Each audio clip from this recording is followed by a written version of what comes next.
On prend la direction du quartier de Saint-Marcel à Marseille, chemin de la Val-Barrel plus précisément, où d'énormes trous se sont formés sur la chaussée, obligeant voitures et deux roues à slalomer depuis plusieurs années. La métropole et la ville se renvoient systématiquement la balle pour savoir à qui revient la compétence de cette voie. Notre reporter Manon Legrand a rencontré les usagers ce mercredi.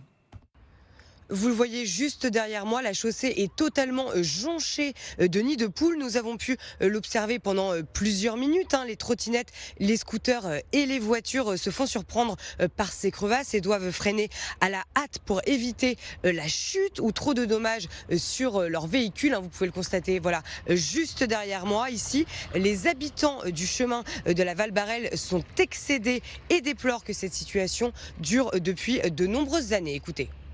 Eh ben, c'est dangereux, que ce soit pour les piétons, pour les voitures, que des fois on parle, on fait pas attention. On peut se tordre le pied, se casser le pied, se casser la jambe, tomber. Et mon mari, il est tombé justement quand ils ont fini les travaux. La chaussée, elle est ouverte, il y avait un trou, il n'a pas vu. Et on a appelé les pompiers pour l'emmener à l'hôpital. Et on met les pieds, on tombe. Non, vraiment, c'est une honte.